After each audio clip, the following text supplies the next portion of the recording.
Assalamualaikum warahmatullahi wabarakatuh. Halo semuanya, perkenalkan nama kakak Destiana Zakia Gistiani. Dan kalian boleh menyebut kakak dengan panggilan Kak Desti. Nah, apa kabar hari ini? Kakak berharap semoga semuanya senantiasa sehat dan dalam lindungan Allah Subhanahu wa Ta'ala. Amin ya Rabbal Alamin. Nah, pada kesempatan kali ini, pada hari ini, kakak mau membahas mengenai hidup rukun nih adik-adik. Ada yang tahu nggak hidup rukun itu apa? Ada banyak sekali manfaat apabila kita hidup rukun dengan masyarakat lainnya. Nah, hidup rukun di dalam masyarakat dan di dalam suatu keluarga akan memberikan manfaat yang besar dan luas. Nah, manusia itu sendiri merupakan makhluk sosial yang sangat saling membutuhkan bantuan. Nah, baik dari keluarga dan juga masyarakat itu sendiri. Kemudian, pengertian dari hidup rukun itu sendiri ialah, hidup rukun itu merupakan hidup yang saling menghargai, hormat menghormati, serta juga saling menyayangi di antara sesama manusia. Hal tersebut dapat ditunjukkan dengan perilaku manusia terhadap manusia yang lainnya.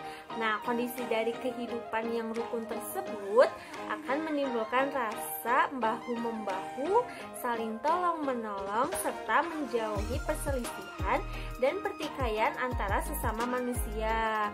Nah, kehidupan mereka yang dapat hidup rukun antara sesama manusia juga akan dipenuhi kedamaian dan ketentraman.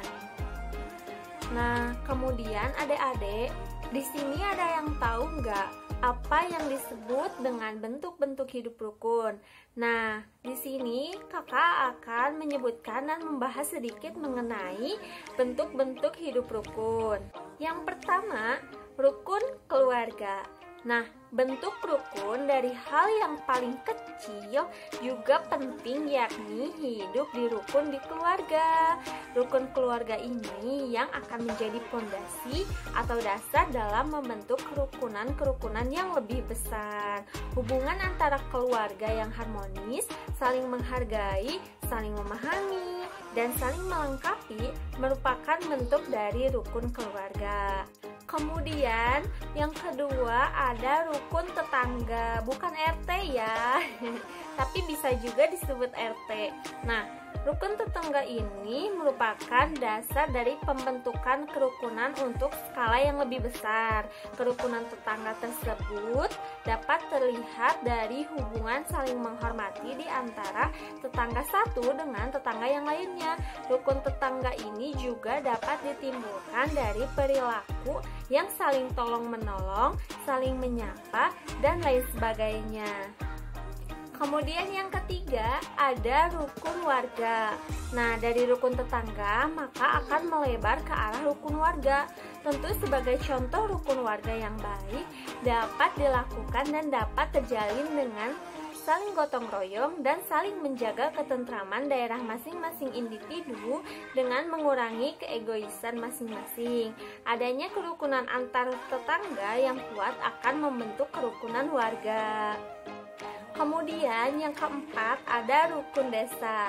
Kerukunan yang terbentuk dengan berdasarkan pembatasan geografis. Meski dalam hal pandangan hidup sudah beraneka ragam, ruang lingkup dari kerukunan yang luas dengan latar belakang orang yang berbeda-beda di setiap desa atau kampung akan bisa terjalin dengan menghormati dan saling tenggang rasa. Dengan demikian akan menjauh desa atau kampung dari kasus diserang kampung sono atau tawuran antar kampung. Kemudian yang kelima ada rukun sekolah. Nah, kerukunan yang dapat tercipta karena adanya kesamaan dari visi dan misi dalam hal pendidikan. Hubungan kekerabatan sudah berbeda di antara individu satu sama lain. Tak ada kedekatan secara faktor geografis. Di sini kerukunan terjadi antar individu karena mempunyai tujuan yang sama, yakni belajar mulai dari tingkat SD, SMP, sampai dengan perkuliahan. Kemudian yang keenam, ada rukun tempat kerja. Nah, tidak berbeda jauh dari rukun sekolah. Rukun tempat kerja ini terbentuk karena adanya kesamaan dalam visi dan misi di dalam ruang pekerjaan. Meskipun setiap individu berbeda posisi dan juga kemampuan, tetapi untuk mewujudkan visi dan misi dalam ruang kerja, diperlukan kerjasama yang baik dalam upaya mencapai tujuan bersama. Kemudian yang selanjutnya ada yang ketujuh, ada rukun alam. Nah, bentuk dari kerukunan yang tercipta di antara hubungan manusia dengan alam. Bila kerukunan yang baik antara manusia dengan alam itu tercipta, akan membuat juga lingkungan dan ekosistem yang sehat dan baik. Nah, dalam rukun alam ini ada sebab akibat berlaku. Contohnya, apabila manusia dapat memelihara sungai dan merawatnya dengan baik, maka sungai pun akan memberikan hal baik juga kepada manusia. Begitupun sebaliknya.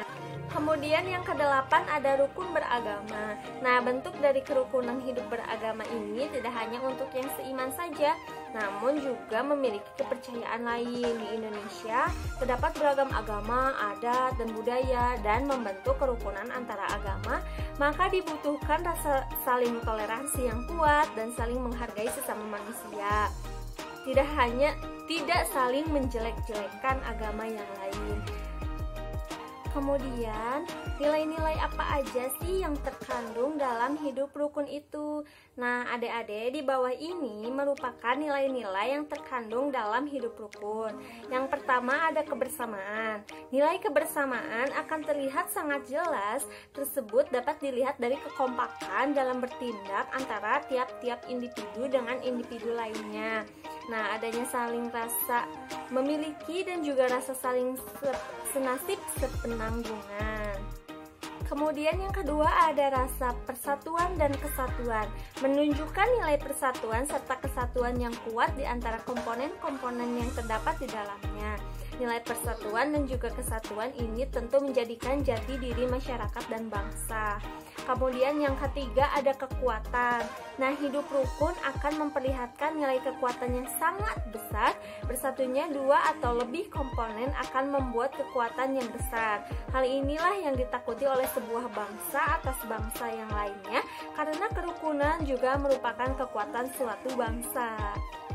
Kemudian yang keempat ada toleransi tinggi, menunjukkan nilai toleransi tinggi karena akan mampu mengerti serta juga memahami nilai-nilai perbedaan dari setiap individu. Tentu hal tersebut akan memiliki perbedaan kepribadian unik. Hal ini akan membuat kita tidak akan memandang suatu perbedaan menjadi alasan untuk bisa dijauhi dan juga tidak merasa lebih dari yang lainnya. Kemudian yang terakhir atau yang kelima ada asah, asi, dan asuh. Nilai asah, asi, dan asuh tersebut akan tercipta dengan sendirinya karena tiap-tiap individu akan merasa saling membutuhkan antara satu dengan yang lainnya, saling dapat mengasuh dan mengoreksi di antara individu lainnya. Kemudian setelah itu adik-adik, ada manfaat dari hidup rukun loh. Yang pertama ada saling tolong-menolong. Nah, kerukunan antar individu akan menciptakan perilaku yang saling tolong-menolong dalam menyelesaikan satu permasalahan. Di sini sudah tidak ada sekat-sekat yang membatasi di antara tiap individu untuk bersama-sama mencari solusi dan menyelesaikan masalah. Kemudian yang kedua ada memperluas pergaulan. Manfaat dari hidup rukun ialah memperluas pergaulan antara satu sama lain. Interaksi hubungan di antara manusia akan terjalin dengan baik dengan menurunkan keegoisan masing-masing. Kemudian yang ketiga ada menciptakan keharmonisan. Hidup rukun akan menciptakan kehidupan yang harmonis di antara tiap-tiap individu masyarakat. Dapat saling menghargai satu sama lain, menghormati setiap perbedaan yang ada, dan saling memahami diri tiap-tiap pribadi.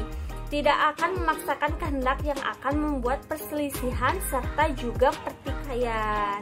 Kemudian yang keempat ada menciptakan perdamaian. Manfaat keempat dari hidup rukun adalah terciptanya perdamaian atau kedamaian, karena setiap individu akan saling menghargai dan saling menghormati setiap individu yang berbeda.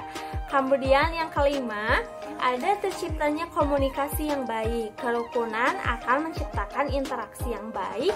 Nah, hal inilah yang membuat komunikasi dari tiap-tiap individu jadi berkualitas. Kemudian yang keenam, menghindari pertikaian atau konflik. Karena komunikasi yang terjalin baik akan menurunkan keegoisan dari tiap-tiap individu. Karena adanya saling rasa menghormati dan menghargai, dan akan menyelesaikan setiap permasalahan yang muncul dengan tenang dengan musyawarah. Kemudian yang ketujuh, ada menciptakan ketenangan hidup. Hidup di mana saja akan merasa tenang dan damai apabila kerukunan sudah tercipta. Tak ada yang perlu dikhawatirkan lagi atas setiap kondisi yang terdapat di sekitarnya. Masing-masing individu akan mampu menjalankan perannya dengan baik. Kemudian yang kedelapan atau yang terakhir, ada menciptakan kemakmuran. Dengan kerukunan juga akan menciptakan kemakmuran, baik itu kemakmuran untuk diri sendiri, orang lain, dan sebagainya.